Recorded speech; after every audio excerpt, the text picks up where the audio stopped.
ओम नमो नारायणाय। प्रिय भक्तों, आप सभी का जीवन सदा सर्वदा सुखमय रहे। भगवान श्री हरि की कृपा दृष्टि सदा सर्वदा आप सभी पर बनी रहे। वैशाख मास में हम रोजाना भगवान श्री हरि की पावन और पुण्यमयी कथाएं सुनते हैं और वैशाख मास के अध्याय सुनते हैं। हमारे चैनल पर पूरे 9 अध्याय आ चुके हैं। आज 10वां अध्याय आएगा, तो आप लोगों से निवेदन करते हैं पूरा अध्याय अंत तक सुनिएगा, भगवान श्री हरि की कृपा दृष्टि प्राप्त करने के लिए और भगवान श्री हरि की आराधना करने के लिए। तो चलिए शुरू करते हैं आज का अध्याय। लेकिन उससे पहले चैनल को सब्सक्राइब करके वीडियो को लाइक करके कमेंट बॉक्स में लिख दीजिए ओम नमो नारायणाय। श्रुतजीव जी कहते हैं, राजन, पंपा के तट पर कोई शंख नाम से प्रसिद्ध परम यशस्वी ब्राह्मण थे, जो बृहस्पति सिंह के राशि में स्थित होने पर कल्याणमयी गोदावरी नदी में स्नान करने के लिए गए। मार्ग में परम पवित्र भीमरथी को पार करने के बाद दुर्गम, जल शून्य एवं भयंकर निर्जन वन में धूप से विकल हो गए थे। वैशाख का महीना था और दोपहर का समय वे किसी वृक्ष के नीचे जा बैठे। इसी समय कोई दुराचारी व्याध हाथ में धनुष धारण किए वहां आया।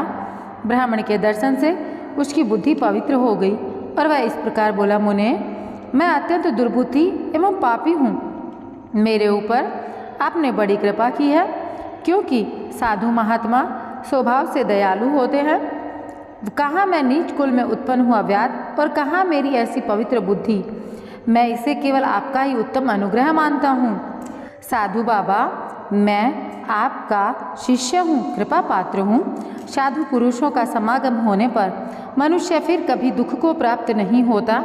अतः आप मुझे अपने पाप नाशक वचनों द्वारा ऐसा उपदेश दीजिए जिससे संसार बंधन से छूटने की इच्छा रखने वाले मनुष्य अनायास ही भव सागर से पार हो जाते हैं। साधु पुरुषों का चित्त सबके प्रति समान होता है। वे सब प्राणियों के प्रति दयालु होते हैं। उनकी दृष्टि में न कोई नीच है न ऊंच है, न अपना है न पराया। मनुष्य संतृप्त होकर जब जब गुरुजनों से उपाय पूछता है, तब तब उसे संसार बंधन से छुड़ाने वाले ज्ञान का वे उपदेश करते हैं। जैसे गंगा जी मनुष्यों के पाप का नाश करने वाली है, उसी प्रकार मूढ़ जनों का उद्धार करना साधु पुरुषों का स्वभाव ही माना गया है। व्याध के ये वचन सुनकर शंख ने कहा, व्याध, यदि तुम कल्याण चाहते हो तो वैशाख मास में भगवान विष्णु को प्रसन्न और संसार समुद्र से पार करने वाले जो दिव्य धर्म बताए गए हैं उनका पालन करो। मुनि श्रेष्ठ शंख प्यास से बहुत कष्ट पा रहे थे। दोपहर के समय उन्होंने सुंदर सरोवर में स्नान किया और युगल वस्त्र धारण करके मध्याह्न की उपासना पूरी की। फिर देव पूजा करने के पश्चात व्याध के लाए हुए श्रमहारी एवं स्वादिष्ट कैत का फल खाया। जब वे खा पीकर सुखपूर्वक विराजमान हुए, उस समय व्याध ने हाथ जोड़कर कहा, मुने, किस कर्म से मेरा तमो में व्याध कुल में जन्म हुआ और किससे ऐसी सद्बुद्धि तथा महात्मा की संगति प्राप्त हुई। प्रभो, यदि आप ठीक समझें तो मैंने जो कुछ पूछा है वह तथा अन्य जानने योग्य बातें भी मुझसे कहिए। शंख बोले, पूर्व जन्म में तुम वेदों के पारंगत विद्वान ब्राह्मण थे। साकल्य नगर में तुम्हारा जन्म हुआ था। तुम्हारा गोत्र श्रीवत्स और नाम स्तंभ था। उस समय तुम बड़े तेजस्वी समझे जाते थे, किंतु आगे चलकर किसी वेश्या में तुम्हारी आसक्ति हो गई। उसके संग दोष से तुमने नित्य कर्मों को त्याग दिया और शूद्र की भांति घर आकर रहने लगे। यद्यपि तुम सदाचार शून्य, दुष्ट तथा धर्म कर्मों के त्यागी थे, तो भी उस समय तुम्हारी ब्रह्माणी पत्नी कांतिमती से वेश्या सहित तुम्हारी सेवा करती थी। वह सदा तुम्हारा प्रिय करने में लगी रहती थी। वह तुम दोनों के पैर धोती, दोनों की आज्ञा का पालन करती, दोनों से नीचे आसन पर सोती थी। इस प्रकार वेश्या सहित पति की सेवा करती हुई उस दुखिनी ब्राह्मणी का इस भूतल पर बहुत समय बीत गया। एक दिन उसके पति ने मूली सहित उड़द खाया और तिल मिश्रित निष्पाव भक्षण किया। उस अपथ्य भोजन से उसका मुंह पेट चलने लगे और उसे बड़ा भयंकर भगंदर रोग हो गया और वह उस रोग से दिन रात जलने लगा। जब तक घर में धन रहा तब तक वेश्या भी वहाँ टिकी रही। उसका सारा धन लेकर पीछे उसने उसका घर छोड़ दिया। वेश्या तो क्रूर और निर्दयी होती ही है, उसे छोड़कर दूसरे के पास चली गई। तब वह ब्राह्मण रोग से व्याकुल चित हो रोता हुआ अपने स्त्री से बोला, देवी, मैं वेश्या के प्रति आसक्त और अत्यंत निष्ठुर मनुष्य हूँ। मेरी रक्षा करो सुंदरी, तुम परम पवित्र हो। मैंने तुम्हारा कुछ भी उपकार नहीं किया कल्याणी। जो पाप एवं निंदित मनुष्य अपनी विनीत पत्नी का आदर नहीं करता, वह 15 जन्मों तक नपुंसक होता है। महाभागे, दिन रात साधु पुरुष उसकी निंदा करते हैं। तुम साध्वी और पतिव्रता हो। मैं तुम्हारा अनादर करके पाप योनि में गिरूंगा। तुम्हारा अनादर करने से जो तुम्हारे मन में क्रोध हुआ, उससे मैं दग्ध हो चुका हूँ। इस प्रकार अनुतायुक्त वचन कहते हुए पति से वह पतिव्रता हाथ जोड़कर बोली, प्राणनाथ, आप मेरे प्रति किए हुए व्यवहार को लेकर दुख न माने, लज्जा का अनुभव न करें। मेरा आपके ऊपर तनिक भी क्रोध नहीं है, जिससे आप अपने को दग्ध हुआ बतलाते हैं। पूर्व जन्म में किए हुए पाप ही इस जन्म में दुख रूप होकर आते रहते हैं। जो उन दुखों को धैर्यपूर्वक सहन करती है, वह स्त्री साध्वी मानी जाती है और वही पुरुष श्रेष्ठ समझा जाता है। वह उत्तम वर्ण वाली स्त्री अपने पिता और भाइयों से धन मांग कर लाई और उसी से पति का पालन करने लगी। उसने अपने स्वामी को साक्षात क्षीर सागर निवासी विष्णु ही माना। वह दिन रात पति के मल मूत्र साफ करती और उसके शरीर में पड़े हुए कष्टदायक कीड़ों को धीरे धीरे नख से खींच कर निकालती थी। ब्राह्मणी न रात में सोती थी न दिन में। अपने स्वामी के दुख से संतप्त होकर वह दुखिनी सदा इस प्रकार प्रार्थना किया करती थी, प्रसिद्धि देवता और पितृ मेरे स्वामी की रक्षा करें, इन्हें रोगहीन एवं निष्पाप कर दें। मैं पति के आरोग्य के लिए चंडिका देवी को भैंस का दही और उत्तम अन्न चढ़ाऊंगी। महात्मा गणेश जी की प्रसन्नता के लिए मोदक बनवाऊंगी। 10 शनिवारों को उपवास करूंगी और मीठा नहीं खाऊंगी। मेरे पति रोगहीन होकर 100 वर्षों तक जीवें। इस प्रकार वह देवी प्रतिदिन देवताओं से प्रार्थना करती थी। उन्हीं दिनों कोई देवल नामक महात्मा वहां आए। वैशाख मास में धूप से पीड़ित हो सायकाल के समय उस ब्राह्मण के घर में उन्होंने पदार्पण किया। ब्राह्मणी ने महात्मा के चरण धोकर उस जल को मस्तक पर चढ़ाया और धूप से कष्ट पाए हुए महात्मा को पीने के लिए शरबत दिया। प्रातःकाल सूर्योदय होने पर मुनि जैसे आए थे वैसे चले गए। तदंतर थोड़ी ही समय में उस ब्राह्मण को सन्निपात हो गया। ब्राह्मणी सौंठ, मिर्च और पीपल लेकर जब उसके मुंह में डालने लगी, तब उसने पत्नी को अंगुली काट ली। उसके दोनों दांत सहसा सट गए और ब्राह्मणी की अंगुली का वह कोमल खंड उसके मुंह में ही रह गया। अंगुली काटकर उस वेश्या का ही चिंतन करता हुआ वह ब्राह्मण मर गया। तब उसकी पत्नी कांतिमती ने कंगन बेचकर बहुत सा ईंधन खरीदा और चित्ता बनाकर वह साध्वी पति के साथ उसमें जा बैठी। उसके पति के शरीर का जो शरीर था वह उसका आलिंगन करके उसके साथ अपने आप को भी चिता में जला दिया। शरीर त्याग कर वह सहसा भगवान विष्णु के धाम में चली गई। उसने वैशाख मास में जो देवल मुनि को शरबत पिलाया, उनके चरणोदक को शीश पर चढ़ाया था। इससे उसकी योगिक में परम पद की उसको प्राप्ति हुई।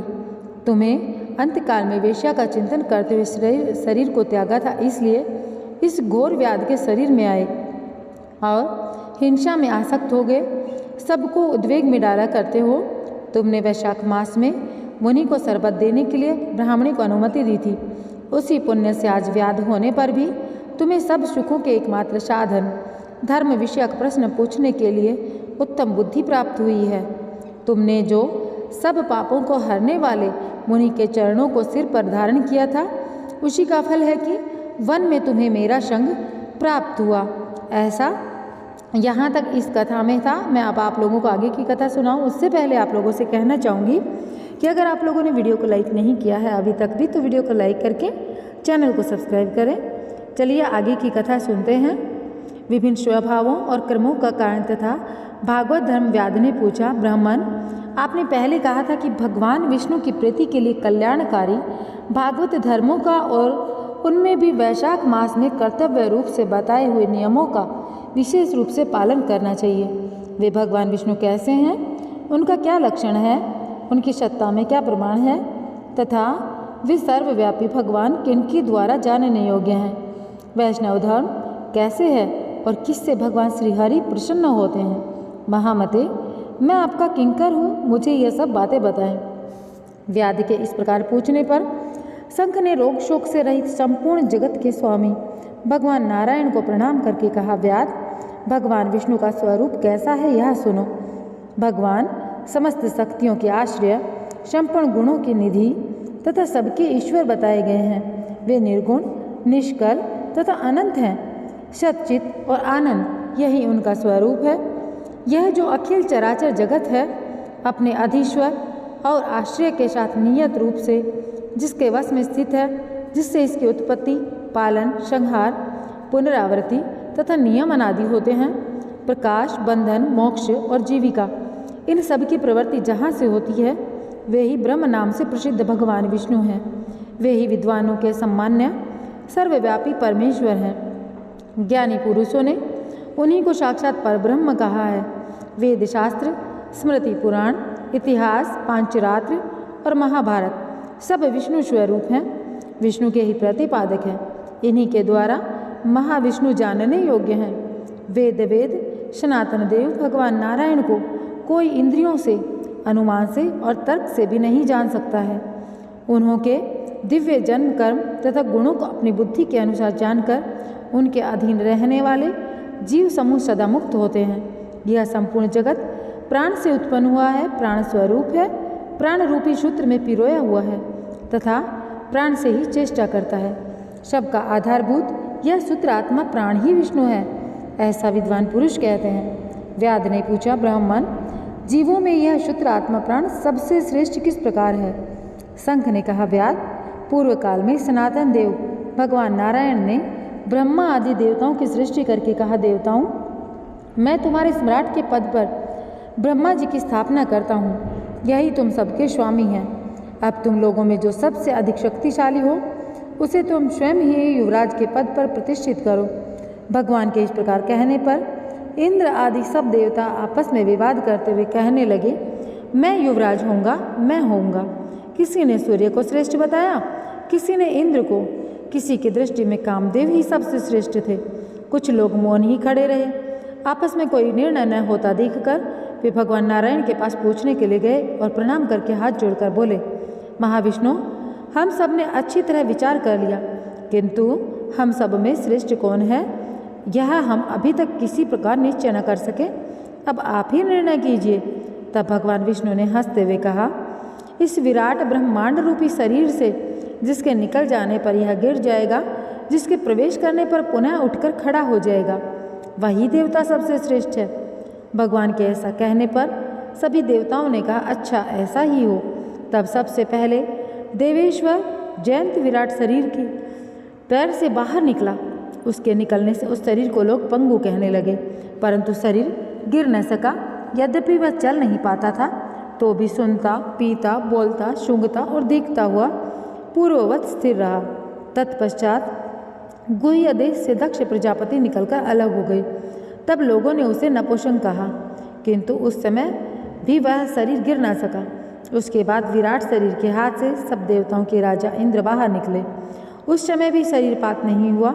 विराट पुरुष को सब लोग हस्तहीन लोला कहने लगे। इस प्रकार नेत्रों से सूर्य निकले। तब लोगों ने उसे अंधा और काना कहा। उस समय भी शरीर का पतन नहीं हुआ।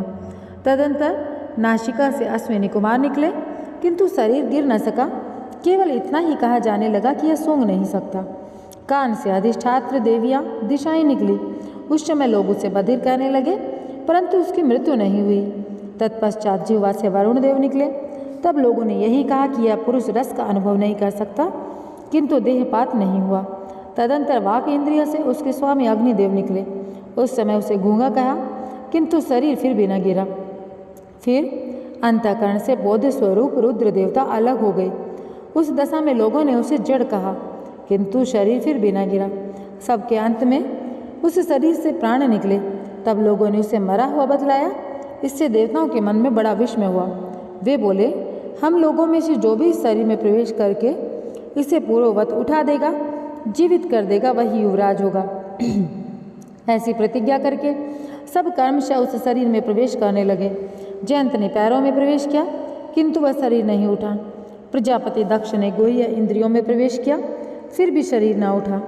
इंद्र ने हाथ में, सूर्य ने नेत्रों में, दिशाओं ने कान में, वरुण देव ने जिह्वा में, अश्विनी कुमार ने नासिका में, अग्नि ने वाक इंद्रिय में तथा रुद्र ने अंतःकरण में प्रवेश किया, किंतु वह शरीर फिर भी न उठा। सबके अंत में प्राण ने प्रवेश किया, तब वह शरीर उठकर खड़ा हो गया। तब देवताओं ने प्राण को ही सब देवताओं में श्रेष्ठ निश्चित किया। बल, ज्ञान, धैर्य, वैराग्य और जीवन शक्ति में प्राण को ही सर्वाधिक मानकर देवताओं ने उसी को युवराज पद पर आसक्त कर दिया। इस उत्कृष्ट स्थिति के कारण प्राण को उक्त कहा गया। अतः समस्त चराचर जगत प्राणात्मक है। जगदीश्वर प्राण अपने पूर्ण एवं बलशाली अंशों द्वारा सर्वत्र परिपूर्ण है। प्राणहीन जगत का अस्तित्व नहीं है। प्राणहीन कोई भी वस्तु वृद्धि को प्राप्त नहीं कर सकती। इस जगत में किसी भी प्राणहीन वस्तु की कोई स्थिति नहीं है। इस कारण प्राण सब जीवों में श्रेष्ठ, सबका अंतरात्मा और सर्वाधिक बलशाली सिद्ध हुआ। इसलिए प्राण उपासक प्राण को ही सर्वश्रेष्ठ कहते हैं। प्राण सर्वदेवात्मक है, सब देवता प्राण में है। वह भगवान वासुदेव का अनुगामी तथा उन्हीं में स्थित है। मनीषी पुरुष प्राण को महाविष्णु का बल बतलाते हैं। महाविष्णु के महात्म्य और लक्षण को इस प्रकार जानकर मनुष्य पूर्व बंधन का अनुसरण करने वाले अज्ञानमय लिंग को उसी प्रकार त्याग देता है जैसे सर्प पुरानी केंचुली को। लिंग देह का त्याग करके वह परम पुरुष अनामय भगवान नारायण को प्राप्त होता है। शंख मुनि की कही हुई यह बात सुनकर व्याध ने पुनः पूछा, ब्राह्मण, यह प्राण जब इतना महान प्रभावशाली है और इस संपूर्ण जगत गुरु एवं ईश्वर है, तब लोक में इसकी महिमा क्यों नहीं प्रसिद्ध हुई? शंख ने कहा, पहले की बात है, प्राण अश्वमेध यज्ञों द्वारा अनामय भगवान नारायण का यजन करने के लिए गंगा के तट पर प्रसन्नतापूर्वक गया। अनेक मुनि गणों के साथ उसने फलों के द्वारा पृथ्वी का शोधन किया। उस समय वहाँ समाधि में स्थित हुए महात्मा कण्व बाम्बी की मिट्टी में छिपे हुए बैठे थे। हल जोतने पर बाम्बी गिर जाने से वे बाहर निकल आए और क्रोधपूर्वक देखकर सामने खड़े हुए महाप्रभु प्राण को शाप देते हुए बोले, देवेश्वर, आज से लेकर आपकी महिमा तीनों लोकों में, विशेषतः भूलोक में प्रसिद्ध न होगी। हाँ, आपके अवतार तीनों लोकों में ही विख्यात होंगे। व्याध, तभी से संसार में महाप्रभु प्राण की महिमा प्रसिद्ध नहीं हुई। भूलोक में तो उसकी ख्याति विशेष रूप से नहीं है। व्याध ने पूछा, महामते, भगवान विष्णु के रचे हुए करोड़ों एवं सहस्त्रों सनातन जीव नाना मार्ग पर चलने और भिन्न भिन्न कर्म करने वाले क्यों दिखाई देते हैं? इन सब का एक सा स्वभाव क्यों नहीं है? यह सब विस्तार पूर्वक बतलाइए। शंख ने कहा, रजोगुण, तमोगुण और सत्वगुण के भेद से 3 प्रकार के जीव समुदाय होते हैं। उनमें से राजस स्वभाव वाले जीव राजस कर्म, तमोगुणी जीव तामस कर्म तथा सात्विक स्वभाव वाले जीव सात्विक कर्म करते हैं। कभी कभी संसार में इनके गुणों में विषमता भी होती है। उसी से वे ऊंच और नीच कर्म करते हुए तदनुसार फल के भागी होते हैं। कभी सुख, कभी दुख, कभी दोनों को ही मनुष्य गुणों की विषमता से प्राप्त करते हैं। प्रकृति में स्थित होने पर जीव इन तीनों गुणों से बंधते हैं। गुण और कर्मों के अनुसार उनके कर्मों का भिन्न भिन्न फल प्राप्त होता है। ये जीव फिर गुणों के अनुसार ही प्रकृति को प्राप्त होते हैं। प्रकृति में स्थित हुए प्राकृतिक प्राणी गुण और कर्म से व्याप्त होकर प्राकृतिक गति को प्राप्त होते हैं। तमोगुणी जीव तामसी वृत्ति से ही जीवन निर्वाह करते और सदा महान दुख में डूबे रहते हैं। उनमें दया नहीं होती, वे बड़े क्रूर होते हैं और लोक में सदा द्वेष से ही उनका जीवन चलता है। राक्षस और पिशाच आदि तमोगुणी जीव हैं जो तामसी गति को प्राप्त होते हैं। राजसी लोगों की बुद्धि मिश्रित वे पुण्य तथा पाप दोनों करते हैं। पुण्य से स्वर्ग पाते और होती हैं, पाप से यातना भोगते हैं और इसी कारण मंदभाग्य पुरुष बार बार इस संसार में आते जाते रहते हैं। जो सात्विक स्वभाव के मनुष्य हैं वे धर्मशील, दयालु, श्रद्धालु और दूसरों के दोष न देखने वाले तथा सात्विक वृत्ति से जीवन निर्वाह करने वाले होते हैं। इसलिए भिन्न भिन्न कर्म करने वाले जीवों के एक दूसरे से पृथक अनेक प्रकार के भाव हैं।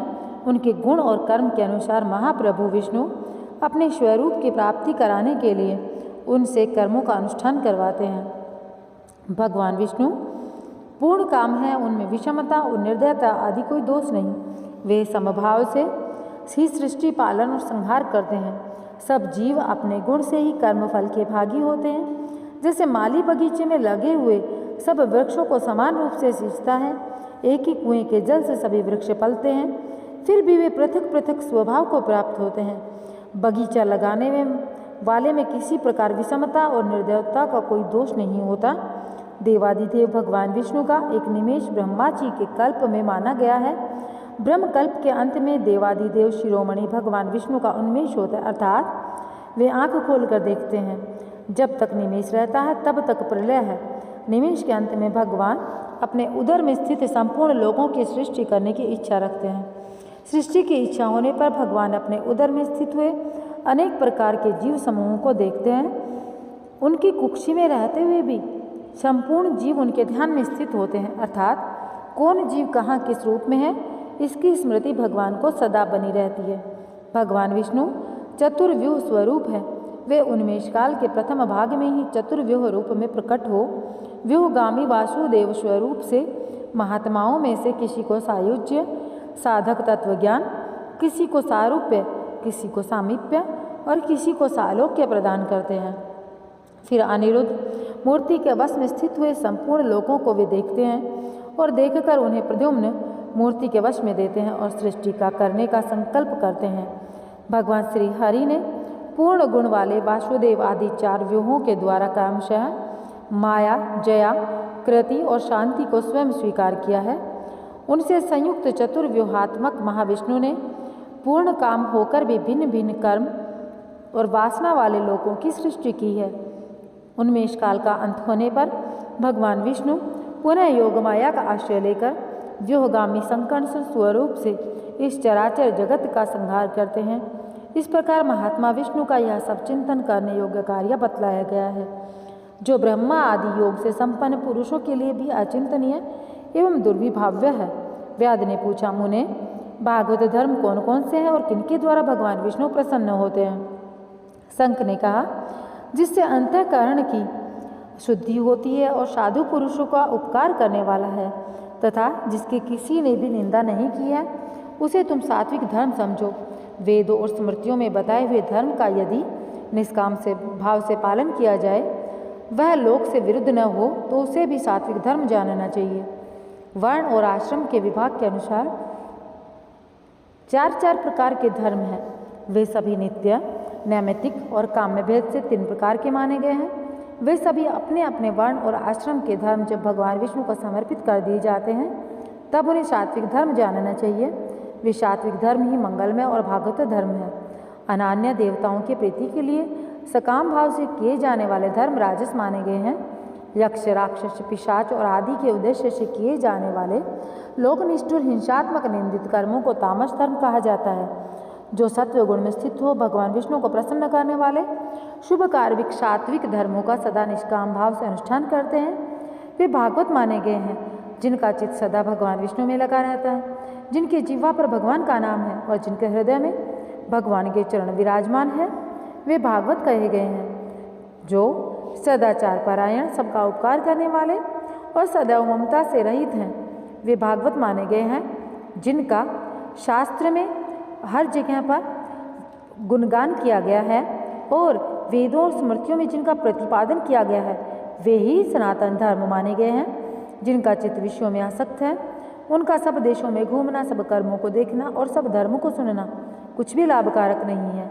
साधु पुरुषों का मन साधु महात्माओं के दर्शन से ही पिघल जाता है। निष्काम पुरुषों द्वारा श्रद्धापूर्वक जिसका सेवन किया जाता है तथा जो भगवान विष्णु को सदा ही प्रिय है, वह भागवत धर्म माना गया है। भगवान विष्णु ने क्षीर सागर में सबके हित की कामना से भगवती लक्ष्मी जी को दही से निकाले हुए मक्खन की भांति सब शास्त्रों के सारभूत वैशाख मास का धर्म का उपदेश दिया है। जो दम्भ रहित होकर वैशाख मास के व्रत का अनुष्ठान करता है, वह सब पापों से रहित होकर सूर्यमंडल को भेद कर भगवान विष्णु के योगी दुर्लभ परम धाम में जाता है। इस प्रकार द्विज श्रेष्ठ शंख के द्वारा भगवान विष्णु के प्रिय वैशाख मास के धर्मों का वर्णन होते समय वह 5 शाखाओं वाला वट वृक्ष तुरंत ही भूमि पर गिर पड़ा। उसके खोखले में एक विकराल अजगर रहता था। वह भी पाप योनि में शरीर को त्याग कर तत्काल दिव्य स्वरूप हो मस्तक झुकाए शंख के सामने हाथ जोड़कर खड़ा हो गया। तो प्रिय भक्तों, वैशाख मास का 9वां अध्याय यहीं पर समाप्त होता है। हम आप लोगों से मिलेंगे 10वें अध्याय के साथ में। तब तक आप लोगों से कहना चाहेंगे, अगर आप लोगों ने चैनल को सब्सक्राइब नहीं किया है तो चैनल को सब्सक्राइब कर लीजिए। कमेंट बॉक्स में लिखिए ओम नमो नारायणाय। भगवान श्री हरि की कृपा से आपके और आपके परिवारजनों के किसी के भी जीवन में कोई कष्ट ना हो, आपका जीवन इस धरती लोक में सुख और समृद्धि के साथ में बीते, इसी कामना के साथ में मैं कहना चाहूँगी। साथ साथ भगवान श्री हरि की भक्ति में आपका जीवन बीते और भगवान श्री की आराधना करते करते भगवान श्री हरि आपके जीवन को हमेशा सुखमय बना दे, इसी कामना के साथ में अब मिलेंगे एक नए वीडियो के साथ में। जय श्री कृष्णा, राधे राधे।